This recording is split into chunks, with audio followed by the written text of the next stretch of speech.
তো আজকে আমি চলে এসেই ঠিক এইরকম একটা রেসিপি, যার প্রসেস না দেখলে তোমরা খুবই মিস করবেন। আচ্ছা, সজনা সজনা আর সজনা খাই খাই কি তোমরা খুবই বিরক্ত হয়ে গেলেন? তো আজকে আমি চলে এসেই সজনা পোস্ত আর চিংড়ি দিয়ে একটা অসাধারণ ইউনিক রেসিপি। তো চলো এবার চলে যাবো ঝটপট সজনা পরিবার।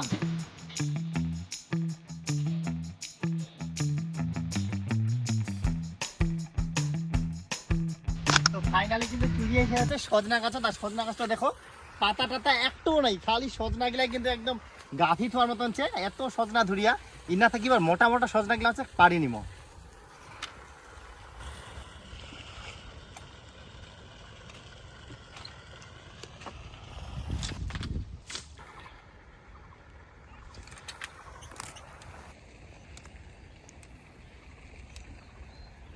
তো আমার সজনা পাড়া একদম কমপ্লিট। তো চলো দেখা হবে এবার রান্নার কাজত। তো সবার প্রথমে চিংড়ি মাছগুলা ভালো করে একদম পরিষ্কার করে নিব। প্রত্যেকটা চিংড়ি মাছের কিন্তু মাথাগুলা ছুটাই দিব, আর উপরে খোসাগুলাও কিন্তু একদম ভালো করে ওঠাই দিব। ঠিক এইভাবে প্রত্যেকটা চিংড়ি মাছে কিন্তু পরিষ্কার করে নিব।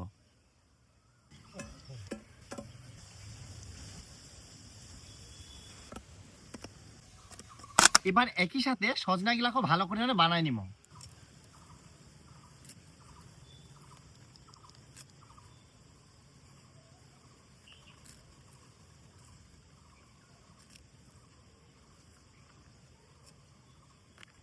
সজনা গুলাকে কিন্তু ঠিক এইভাবে আমরা পিস করে কাটে নিব।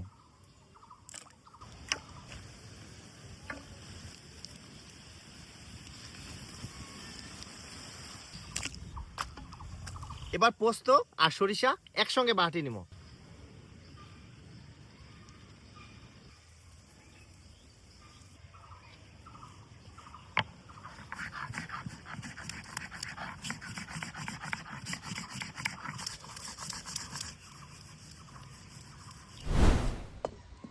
কড়াই দিয়ে দিব তেল।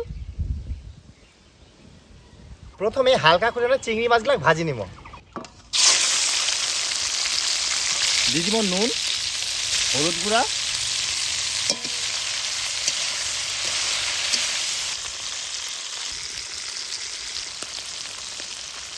চিংড়ি মাছগুলো ভাজানো একদম কমপ্লিট। এবার ওঠাই নিব।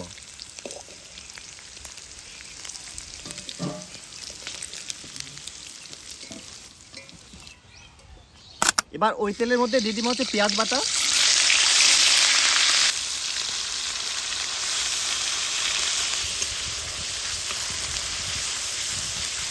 পেঁয়াজগুলা কিন্তু বেশ খানিকক্ষণ ধরে একটু নাড়িচাড়ি নিয়েই এই সময় দিব হচ্ছে আদা রসুন বাটা। এবার আদা রসুন দেওয়ার পরে কিন্তু বেশ খানিকক্ষণ ধরে কষিয়ে নিব।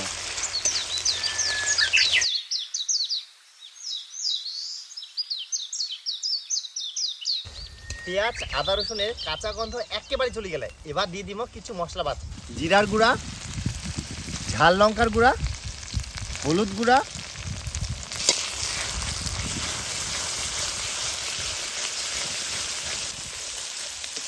দুই মিনিটের মতো নাড়ি নেওয়ার পরে দিয়ে দিব এবার পোস্ত আর সরষা একসঙ্গে বাটা।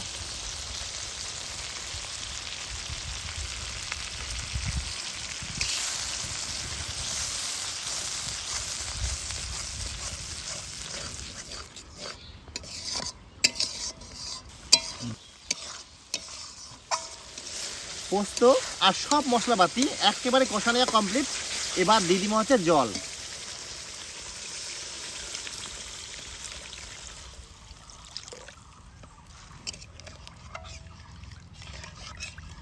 দিয়ে দিব পরিমাণ মতো নুন। এবার দিয়ে দিব সজনা ডাঁটা,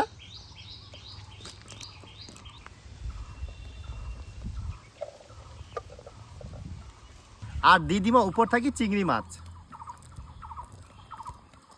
এবার হালকা করে নাড়ি চাড়িয়ে ঢাকা দিব।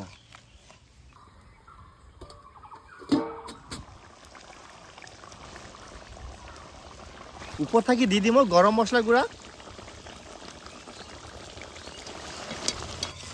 এবার এই গরম মশলাটা ভালোভাবে নাড়ি চাড়িয়ে নিব।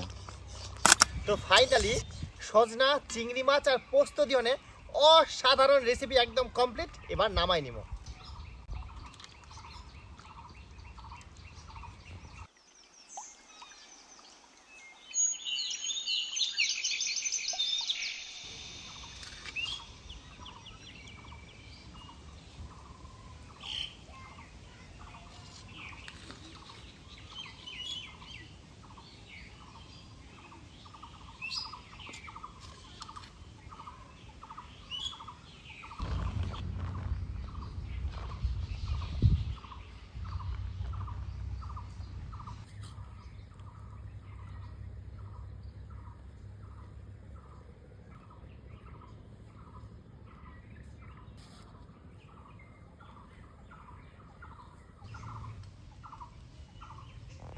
তো এবার এই ইউনিক রেসিপিটা ট্রাই করার পালা।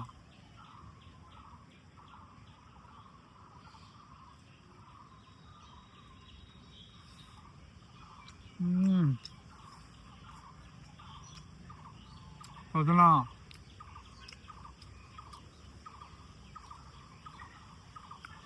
সেই সেই।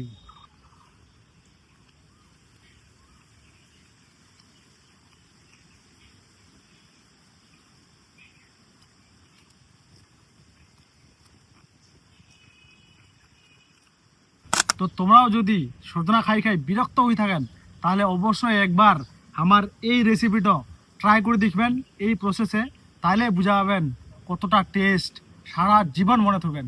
তো অবশ্যই রেসিপিটা বেশি বেশি করে শেয়ার করো, কারণ সবাই যেন জানতে পারে যে সজনা দিয়ে এত সুন্দর একটা রেসিপি তৈরি হয়।